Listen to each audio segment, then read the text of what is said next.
Hey there everybody, it's Ruskinick, and today we're going to talk about how to become a smarter player in Rats Instagib 2.0.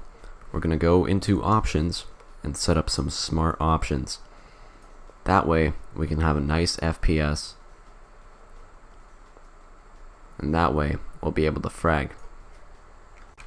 Now a lot of these options are personal options, meaning you should just use whatever you're comfortable with, like your name, your beam color, enemy model color, all these gameplay options, frag types, beam types, crosshair. What we really want to look at is graphics. This is what's going to determine our FPS. Now there's a few reasons we want to have a high, stable FPS. First, it's going to reduce input lag, and two, it's going to give you more time to react at the cost of visuals. So I don't know, maybe the TV won't look as nice over there in the background. It won't really matter though. Let's go over each of the options and see how much of a difference it can make. Resolution. This is going to change your game's resolution, obviously. Let's set it down to 720p. And now it looks like this. Obviously, setting the resolution to something different will not make your game look as nice. I'd recommend just playing on your regular resolution. If for some reason for me it's just all zoomed in now. Yeah, it is going to increase your FPS a lot though, or at least take the strain off your computer if you're already hitting your frames. Full screen. This one's pretty obvious. It's just going to change your game from full screen to windowed. There's really no reason for playing on windowed anyway, so just leave it at full screen. Next is anti-aliasing. You see these corners? They're nice and smooth, right? What happens if we turn anti-aliasing off? They're a lot more jagged now, aren't they? So that's what anti-aliasing does. It smooths those out, but it takes a huge toll on your FPS, so you definitely want to turn that off if you're having issues, say if you're running on a laptop or something. Alright, VSync. What happens when we turn VSync on?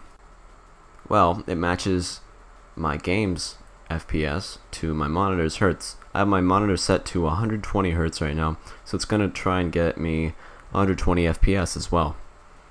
Oh, so it's like a frame cap, right? Well, it also increases input lag, so we want to turn it generally and use max FPS instead. I usually have max FPS set to 120 for me.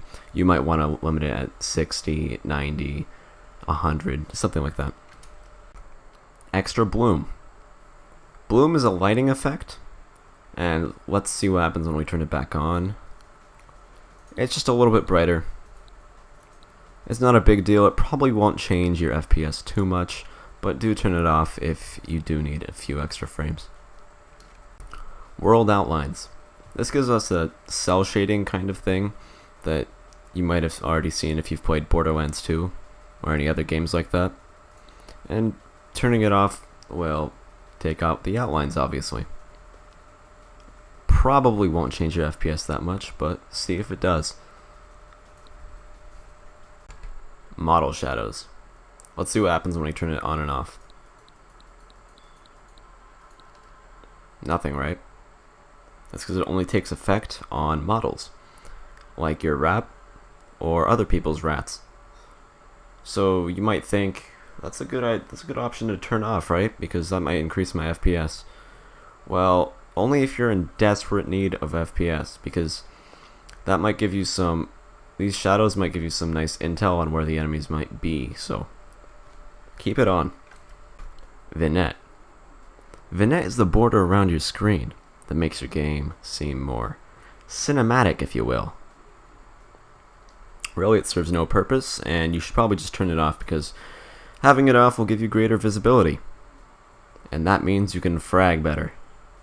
You might even gain 1 frame per second. Congratulations. Max FPS.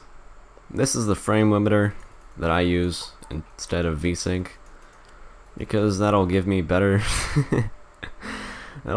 control, because VSync is a little bit worse at controlling your frames and increases input lag. This will not increase your input lag, and you can have a nice steady frame count. Thanks for watching. If you enjoyed this rats video and like to see more, please be sure to subscribe.